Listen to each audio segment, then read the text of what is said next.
Hello, this is Rumor, and today I am doing a VR to Robyn from Robyn's Reflections tag, Beetlejuice tarot tag, in honor of the impending Beetlejuice tarot deck, which I did not even realize was coming out. It's admittedly been a long time for me, I must say, since I've seen Beetlejuice. I love anything Tim Burton for certain, so I look forward to doing a rewatch. Actually, this very evening, I think I'm going to watch it because I got so excited to see that there's a sequel out now, Beetlejuice. Most recently, though, what I did see, and I just want to make this little shout out as like one of the most awesome Beetlejuice references you'll ever find out there. If you have seen the TV show Community, or you ever plan to watch Community, and even if you've already seen it, you might have missed this. It's a very subtle Easter egg. Someone mentions Beetlejuice in an early season, then like in another season, someone mentions it for a second time, and then in yet another season, when someone finally utters Beetlejuice for the third time, look out the study room window and you will see someone dressed as Beetlejuice walk by. And it happens just like that. It's so easy to miss. I'm pretty sure it was a Halloween episode, and that's why a student at the community college would be dressed as Beetlejuice to be walking by the window at that point. But the span of time that you have to wait for it to finally pay off for that third reference, and it's just fabulous. So anyways, for the Beetlejuice lovers out there that may overlap with the community lovers, I just wanted to give a shout out to that. So anyways, I want to thank Robyn, first of all, for this tag. It is just fun to pull the cards out and play with them, have fun with the other things outside of tarot that get us excited, and merge the two. And so that's why, secondly, I want to thank Robyn for making mention of my Scooby Decks tag that I did last year when we were anticipating the release of the Buffy tarot. Because same idea. I love Buffy, I love tarot, and so to bring the two together, I was just losing my ever-loving mind. And so I was really excited about the official Buffy deck, and then was just having fun playing with pulling out different decks to represent different characters from the Buffyverse. So anyways, thank you, Robyn, for mentioning that, and again, for introducing something like this. Without further ado, let's see, maybe I'll adjust that a little bit. But I neglected to mention that the way Robyn structured this, she basically picked quotations from the original Beetlejuice movie and designed a prompt around that. Very fun. The first one, of course, had to be, "It's showtime." And for this, Robyn is putting the call out for a deck that feels cinematic. Maybe it doesn't have to be like that on the nose, that it's actually depicting movies. It could just be the feel of it that's rather cinematic, but my mind was stuck on movies, and then when I couldn't find something with that, literally, I pivoted to television. And this is grasping, but does it count that, well, I mean, first of all, it's a TV show, so it's still Showtime, right? So that's grasping excuse number one. Grasping excuse number two is it's a TV show that was originally a movie. So, there you go. And grasping number three, and this is really grasping, the character it's based on almost had a movie of his own after the TV show. It just never happened. So yeah, that one's really grasping because it never did become a movie. But anyway, speaking of the Buffy tarot, I am speaking of my Buffy-themed tarot deck, Fool for Tarot.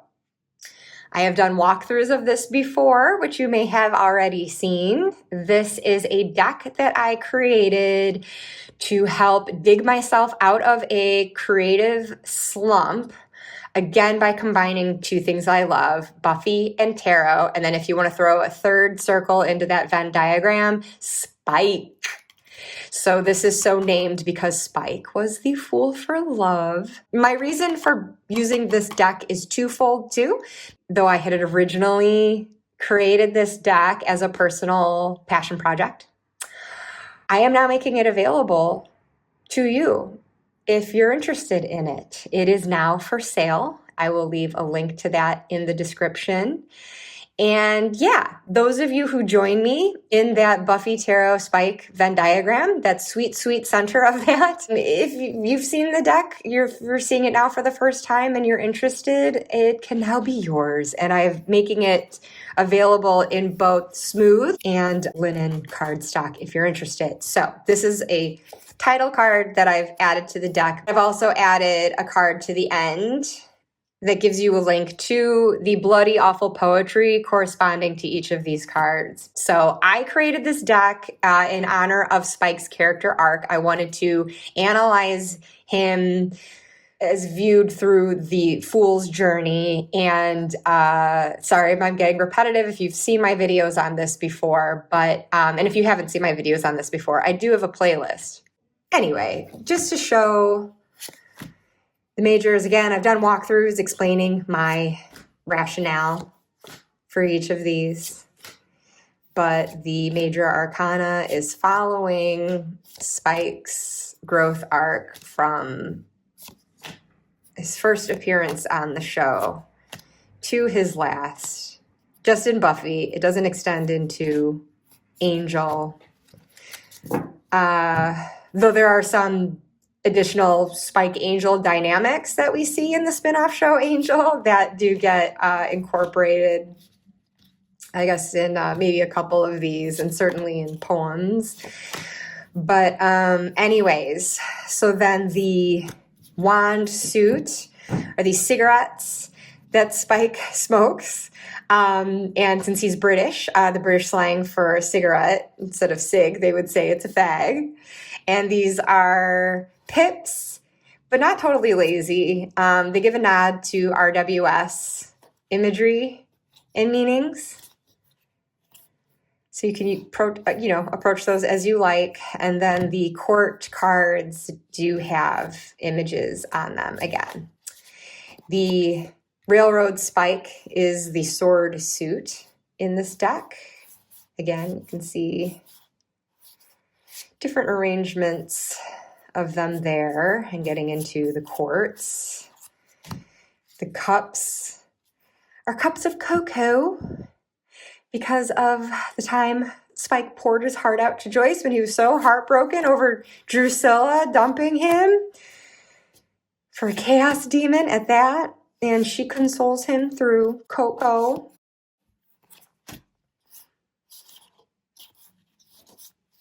And then, finally, the Pentacle suit, Earth suit, the bloomin' onion that Spike loves so much. Even though he's a vampire, does not need to eat food. He still does because he likes his tangible creature comforts. So, yeah, there's some quartz. Little kitten poker reference for you, if you noticed that. So that is the Fool for Tarot, once again, now available for sale. And also, once again, that was my deck for It's Showtime. For the second deck, the quotation is, I'm the ghost with the most. And this is for a ghoulish deck. My deck itself is kind of a ghost right now because I don't have the physical thing on me. I do own it though. It is unfortunately at my mother's house across the ocean in the US of A while I am sitting here in the United Kingdom. But what it is MJ Cullinane's Unfinished Business. I just wanted to give a nod to this deck, even though I haven't worked with it yet. Each card is a ghost, basically, but associated with each one is the very human story underlying that spirit. And I love that because in my stories, I write ghost stories and I don't do it just for the novelty or for any kind of real shock factor or anything. I'm really interested in the stories that underlie who is doing the haunting to begin with. That's not like a thing. It was a person once.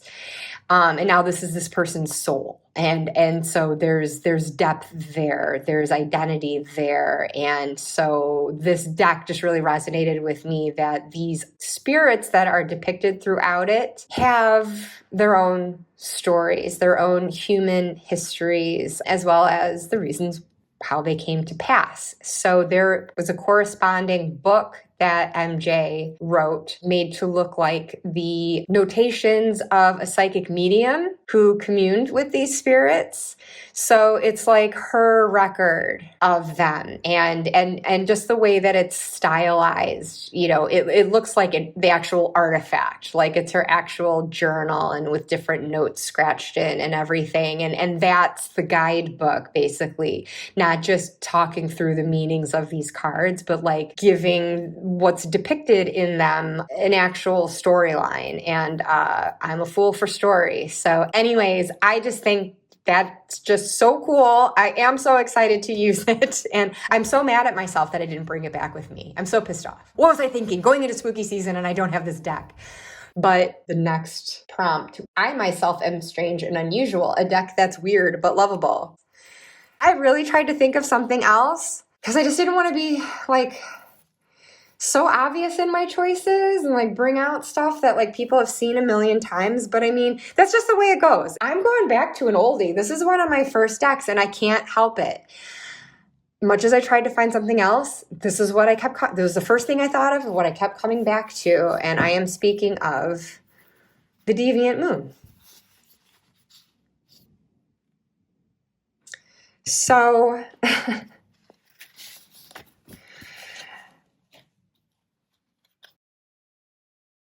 this is probably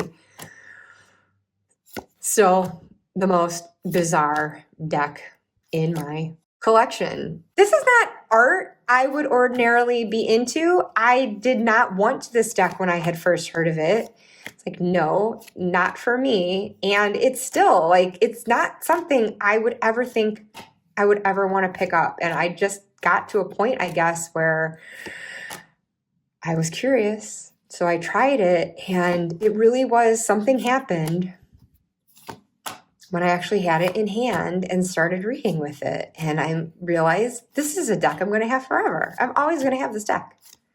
Obviously, great for shadow. It brings like a darker element to it, but there's a cheekiness to it also. And I don't know if that shows through initially when you see some of the disturbing things that you do. It doesn't look like anything funny by any means. They don't look like anything sweet and harmless, but somehow, like, when I get it all down in a spread, this cheekiness comes out. And all of a sudden they are just kind of like funny to me in a mischievous way. And yeah, I really like it. Or should I say I love it as my weird but lovable deck. Deviant Moon. So then the fourth prompt, my whole life is a dark room. A deck that's photographic, or a deck that feels like you're looking into a photo. There was no other deck but the carte postale that I wanted to share for this. It is in a gorgeous crocheted bag by Sarah at Sunset Bow. She's got a shop on Etsy where she sells her wares, so I highly recommend checking it out. I'll include a link below. I definitely have other photographic decks. This one, though, of all of them, makes me feel the most like I have gone into a neglected, dusty attic and opened a wooden chest with a rusted lock on it that no longer works, and opened it to a bunch of old photographs that someone has stored away. I've been working with this deck all year, steadily. If you've seen my previous videos, last month about my work with the Ancestral Grimoire, you will know that this is one of the main decks that I've been using with that work. The time frames of the ancestors that I've been working with, for the most part, predate what's depicted in these pictures. For sure predates a camera, going centuries, if not millennia back. So it's not that like what I'm seeing in the picture looks like what I think this ancestor and their life might have looked like. But regardless, still just having the vintage look just makes me feel like I am looking into the past in general, which brings not just, a story element to what that life could have been like, but like it just makes it feel more real by seeing flesh and blood people in these photos. So they just become these little windows, and it always gives me a clearer insight into whatever it is I'm exploring for that particular month. And yeah, so it's just beautiful. I mean, this is my vibe, this vintage aesthetic. Really love it. So carte postale getting much love and attention from me this year. That is my photographic deck. Now, next prompt. The quotation is nice fucking model. And for this prompt, details, details, details. A deck that shines in the details. I was inspired by Robyn's choice for this. For my choice, that got this deck in my head, the Zombie Tarot. Very similar aesthetic. We're talking vintage, but not like such Victorian vintage like those other, that a previous deck is. This is more of like a retro, like 50s, 60s feel. And just starting with the box, which my deck is not actually inside of at the moment, but it's designed to look like a box of bullets for the zombie apocalypse. I mean, that's so fun. And this is where the deck would have been. So this is where mine lives. It's in this wrap, which is actually can be used as a tarot cloth for readings with these pinup zombies. Booklet carries on that motif, and I don't know if this is supposed to be like a little like ration book or coupon book. There's a page at the end that has these really fun themed advertisements. Get your very own trained zombie only at Dead Mart. It's just like, it's so fun. So it's like from the very first page to the very last, it just sticks with this theme, absolutely leans into it and never lets up. It starts with the whole story. Remember when it began with that spill of toxic sludge out on Route 195? And it goes on, just immediately brings you into this world, not as if it's telling you about it, but like, remember when, like, you're in it. It speaks to you as if like you're living in this post-apocalyptic world. You remember when the zombies first came about. So this whole little booklet just looks vintage, and again, just speaking through each card meaning, but in the context of this very well-built, well-thought-out world. And I think these are meant to look from the major arcana cards where we see it's like issue number 19. It kind of looks like a periodical. It's so clever. Like every detail that is in the deck is just so well thought out. And I mean, talk about cheeky decks that are weird. This would apply there too. It's so funny though, and again with the details, because there are some cards where, like, at first glance, you might think that you're seeing, a regular, normal living person, and then you look closer and you realize, oh, nope, this nurse, she is a zombie. She's not here to help you because you've been bitten by a zombie. She might be one doing the biting in the first place. Just like, yeah, the sun, we're not even, well, okay, the actual sun is here and setting, but then to have this like yellow helicopter that's kind of enhancing that, standing in for the sun too, as that beacon of hope that would be flying in to rescue you. And it would behoove you to sit and really look at them, not just at a glance. There's a whole scene set here.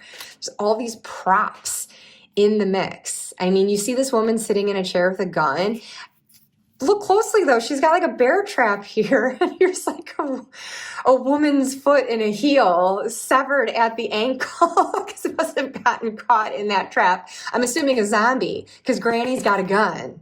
She's not messing around, and this is the Queen of Swords. And how great is that for a Queen of Swords? It's like, there's such a novelty factor to this, but it's so much more than just like being gimmicky. It's not just for like, oh, you like zombies? Here's a deck with zombies. I just think that there's like a lot that you can consider with it. And it's just great. Like, you're just seeing the zombies themselves. You're seeing the ordinary people who are either defenseless against the zombies or protecting themselves against the zombies, the military involvement to fight the zombies. It's just like the scientists who probably brought the whole outbreak upon the world in the first place. And then they're now testing the zombies maybe to find a cure or to understand what happened. And anyway, it's a whole world that's been built. It's been done with such cleverness. It's dark, but so funny and just good. It is solid, a solid, solid tarot deck because of the details. So then a deck that brings the harsh truths into the light, which goes along with the quotation, I don't think we survived that crash. And that would be a hard truth to face, now wouldn't it? I can't deny that this deck has been particularly harsh on me this year in a way that I wouldn't have expected. And when I show what deck it is, it's probably not going to make sense. It's not the obvious choice, but then I couldn't deny that the one that has been kind of like, ow, the most in recent months has been the Southern Gothic Oracle. Another one that I've been using frequently through the year, along with my ancestral grimoire work. And the thing is, okay, first of all, I think it's a well-balanced deck of the light and the dark. And the guidebook is not harsh, I don't think. But I got the Haunts expansion, which is just 9 extra cards, which are shuffled in with the original deck. But it's not by no means like a huge percentage of these cards in my hand right here. But I just find every time I use this deck, or almost every time, it's a haunt card flying at me. This Hellhound comes for me all the time. This one came for me. Crimes of passion, jealousy, dangerous urges. Oh yeah, the Mothman has come for me multiple times. Like, so these keep surfacing from the Haunts expansion. It's just been so interesting how that came about. And when it's not the Haunts expansion, it's a card like this from the original deck. Dismantling, ugly truths. This one keeps coming up. The Copperhead, deception, bad influences. Like, it's been nuts. And otherwise, you have other cards in here that are, more benign. I mean, I love the deck that it doesn't like shy away from the tougher truths and everything. But it definitely also has some of the lighter things in there too. Influence, support. Well, here's the Crow, dashed hopes, mourning. I actually haven't drawn this one yet, but preparedness, inner light. I mean, you could probably find dark and light in all of them, arguably, but there are certainly ones like wealth, prosperity, that can lean more positive than what I've been drawing. So it's like, yeah, there's all these other cards, but like the tough ones are the ones that keep coming up for me. When I flip through this, I'm just like, well, why haven't you come for me? Why haven't you come for me? Like, why can't I just draw you sometime? Like, there's so many I haven't been able to interact with. This deck, like, really, whether it's calling me out. It doesn't always seem to be the case, though. I feel like it's really fiercely protective of me, actually. I feel like it's not, yeah, it's going to call me out on my shit if I've got something going on internally that I need to turn around. But I feel like a lot of times it's coming up as like this warning of energies and influences around me, you know, whether it's the living people in my life or just like ancestrally, and something related to like a past dynamic, and something that maybe happened to a past ancestor or like to me in a past life that continues to like reverberate. So it's been like really eye-opening for me, I guess. So I had to choose this one for the deck that brings the harsh truths into the light. This is the deck that will tell me that I didn't survive the crash. I expected to love it, but I didn't expect it to like hit me with the force that it ended up doing. So yeah, there you have it. But finally, the very cheeky prompt. And you let Beetlejuice out and didn't put him back. So this is the deck that can get a little out of pocket sometimes. And by Robyn's explanation of that, this is the deck that is...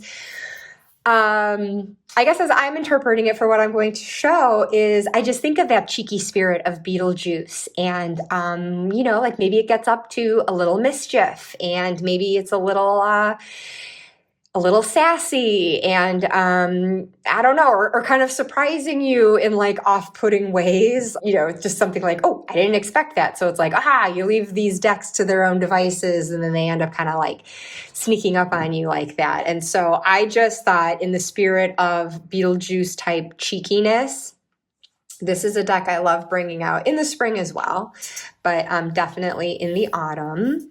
And it lives with another Oracle deck in here as Pouch Pals.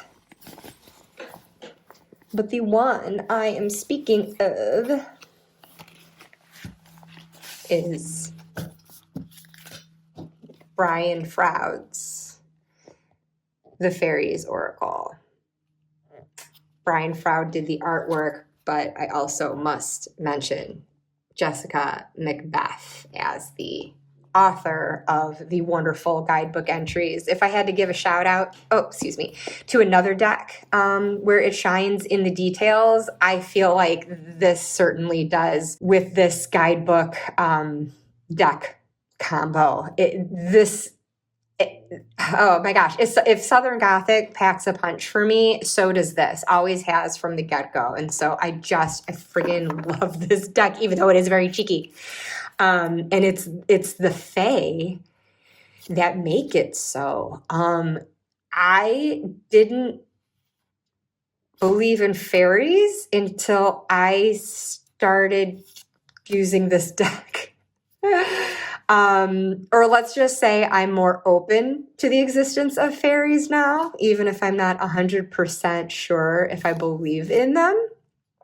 I'm open to it. Brian Froud has seen fairies. It just feels like he did portraits as he was observing them directly. Like, it doesn't feel like something purely from imagination. It really feels like something plucked, something pulled across the veil into this dimension. so we can actually see it when otherwise it's invisible to our eyes. And so the images alone convey that.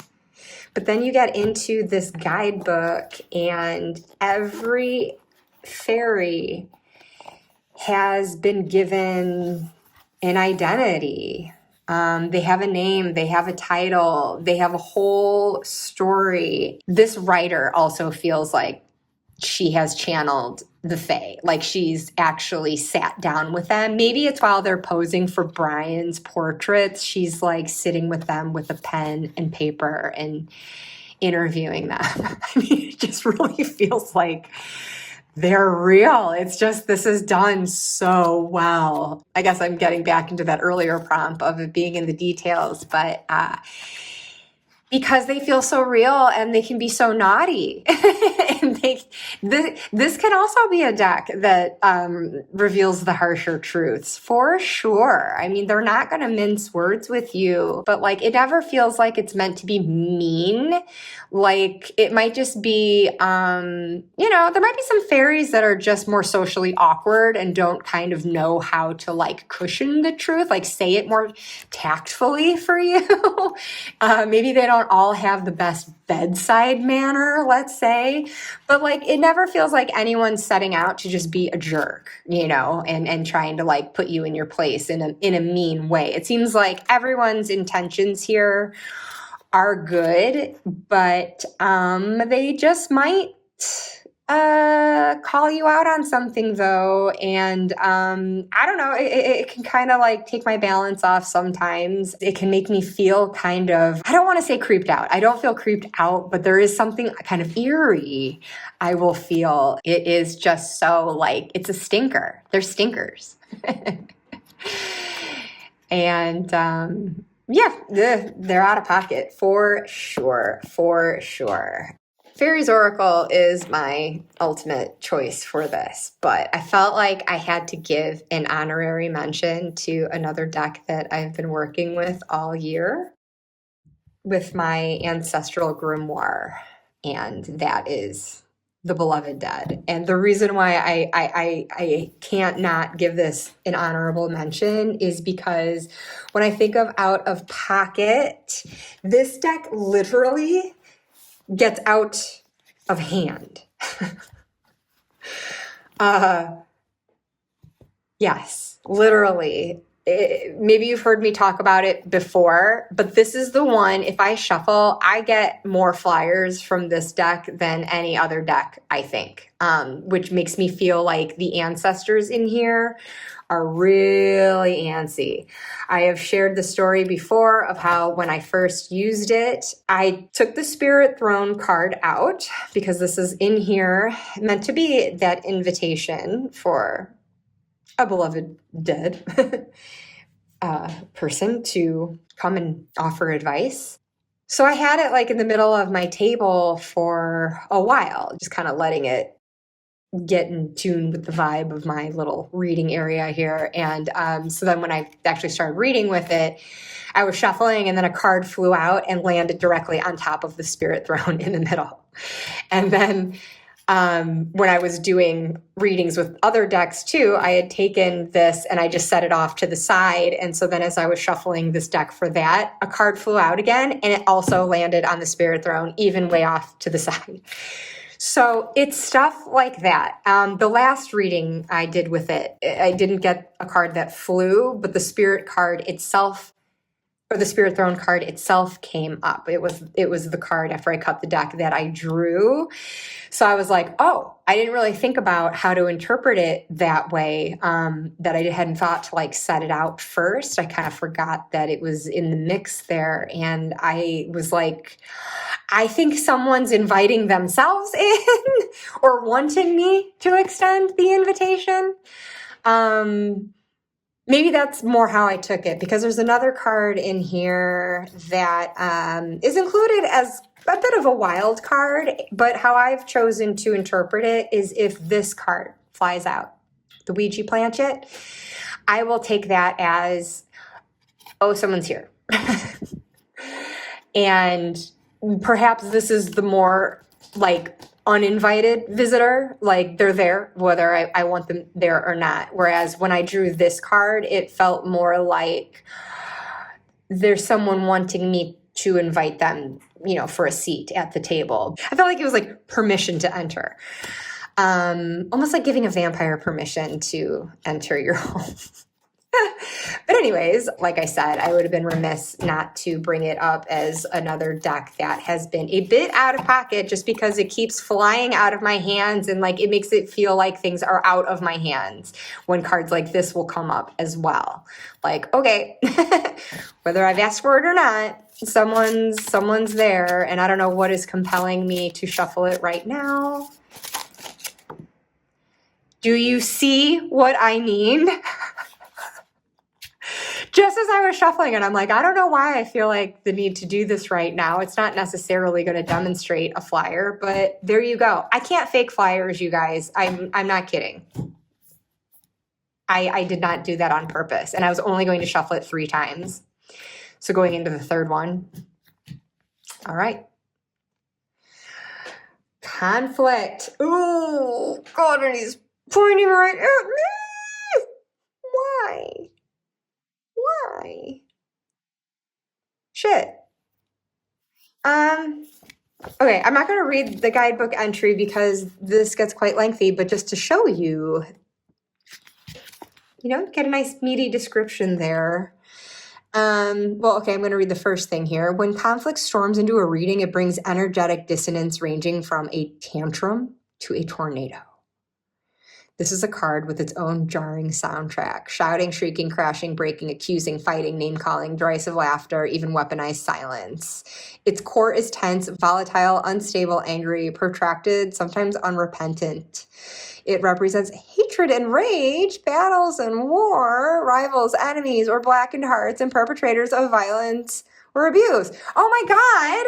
What the hell? You guys, I'm just trying to do a fun VR to a fun tarot tag by Robyn. What the fuck? Seriously, did I say Beetlejuice once?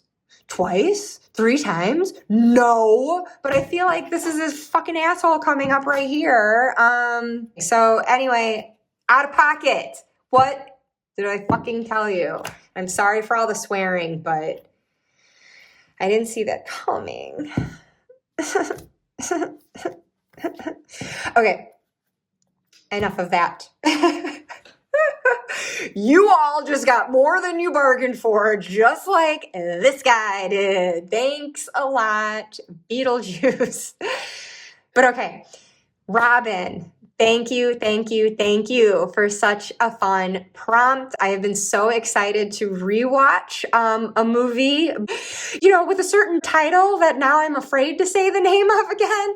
I've been so excited to watch that in anticipation of the sequel that's out now. And so this was just such fun to see this come up in the YouTube feed. And again, I appreciate the mention of my Scooby decks, which I will also link that below if any of you are interested in seeing that tag, which Robyn was also awesome to do a VR to. So I will include her VR to it as well. And I guess just as a little reminder, since I'm talking Scooby decks, this is my ultimate one for myself right now, Fool for Tarot. So also in the links in the description will be where you can find my Spike deck and Bloody Awful Poetry if you are interested in adding this to your collection. So speaking of cheeky fellows, that is certainly Spike too. So with that, I bid you all adieu. I would love to hear what your choices would be for these prompts, whether you are doing a VR yourself or you just mention it in the comments below. That would be great fun. And I am tagging Robyn's original video as well. Definitely make sure to watch that if you haven't already. And you might not be ghosts, but you are viewers with the most. Bye-bye.